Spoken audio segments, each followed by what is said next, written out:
Alright, today I'm going to show you all the equipment involved in doing a dissolved oxygen and temperature profile and how you calibrate the meter to begin with. So this right here is the dissolved oxygen and temperature probe. This is the dissolved oxygen calibration tube. This is what you use to calibrate the meter. And this is your dissolved oxygen and temperature meter. To start with the calibration, you want to use the right port at the top of this and connect this to it.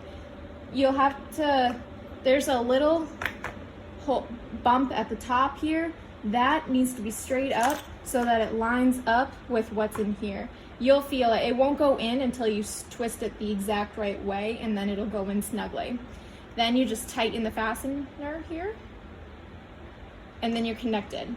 And then on the meter, you can hit the power button and just give it a moment to wake up. And it's going to connect to the probe. So this will be a similar screen to what you have when you turn on your probe. This right here at the top is your station location. And right below it is the name of you, the volunteer, who's going to be taking the data.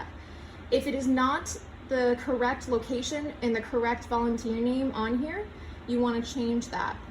So we'll start with changing the location that you're sampling. Right next to the sample location, there's a little scientific beaker right next to it. Here's a scientific beaker right here on the meter. Press that. It says what your current ID is. You can either hit select right here to change it. So say you were at this location, then you can just hit this button for OK. And it's changed. But going back into the beaker, if your sample location is not already listed in the meter, you arrow down to create new sample ID and hit select. Now you have to use the buttons to type in your sample ID. So for example, we'll do Bow Lake and Northwood. So you use the up arrow to get it to go to a letter, and that says A, so you just arrow to B. Once you're all set with that letter, you hit the arrow over to the next one. So again, going down to O. All right, and once you have the full ID label in here, you're gonna hit OK.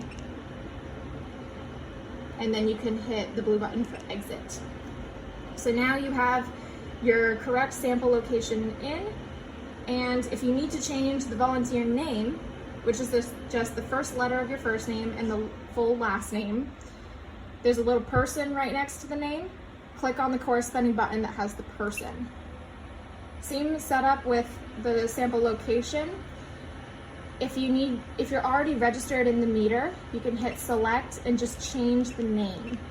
But if you need to create a new sample operator ID because you personally haven't used this meter before, you select the create new operator ID, and then similar process to the new location, you enter the first letter of your first name and then your full last name into here, and then you would hit OK afterwards.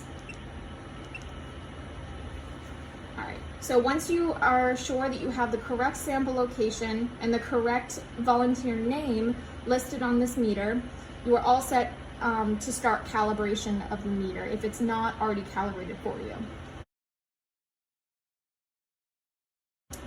So right here, it says calibrate, so we're gonna hit that blue button for calibrate. And before we hit read, we're gonna set the probe up with the dissolved oxygen calibration tube. You need to take this black piece off. It should be able to just slide right out, but if it has trouble, untwist it a little bit, and then it should be able to slide right off. And then just open the top of your DO calibration bottle, and all you have to do is just place it right in the top. That's all you have to do. It'll stay. And then on the meter, all you do is hit read. It's gonna take a little while for it to stabilize. Wait for that meter to fill up and completely stabilize. it will then read a number on here when it's done.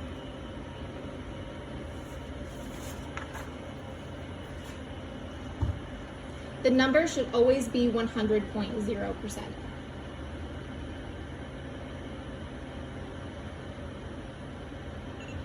All right, so it's done stabilizing and the number is 100.0 as it should be. If it is not, try recalibrating. So once you have this number, you're gonna hit done, which is just the up arrow right here so that you can hit done. And then you're gonna use the green button to hit store.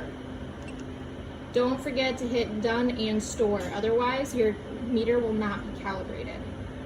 So now your meter is completely calibrated and you can just turn it off and you can disconnect the probe.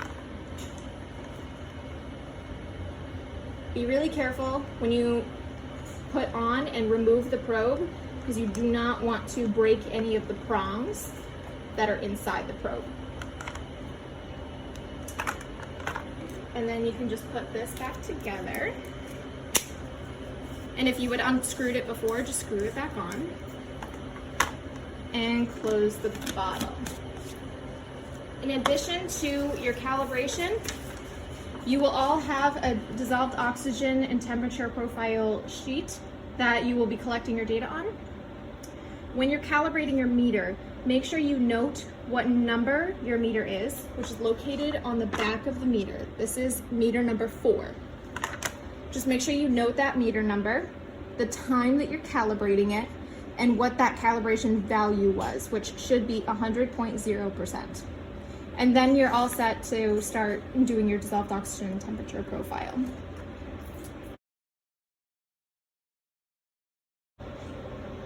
All right, now that your meter is fully calibrated and you're ready to go, make sure you have the correct sample location ID and the correct volunteer name. And we just calibrated the meter. It was 100.0%, so it was ready to go. I'm gonna show you how to do one sample reading of some water so that I can show you how to correctly take a sample reading and letting it fully stabilize. So with the probe, when you're doing your temperature profile and oxygen profile, you leave this black thing on. You only take it off for the calibration. So pretend this is your water column in a lake or a pond and you're gonna take a measurement. Say this is a surface measurement because it's barely gonna be in the surface. So you want to make sure that your surface measurement is just above, at least just above the black part here so that the full probe is submerged in the water.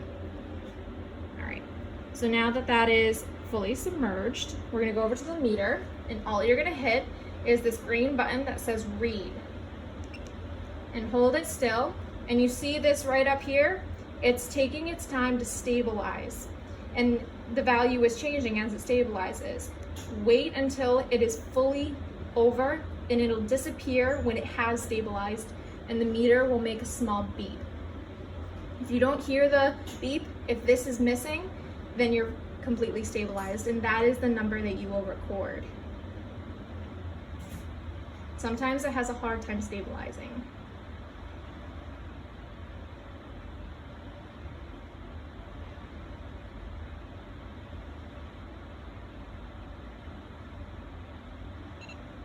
Okay, so that meter just made a little beep. The bar has gone away, which means that it is locked in and it has stabilized.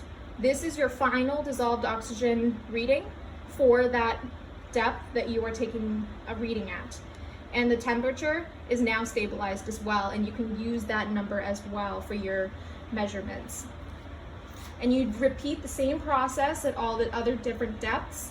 You just hit read, wait for it to fully stabilize, and then you can record those numbers into your data sheet.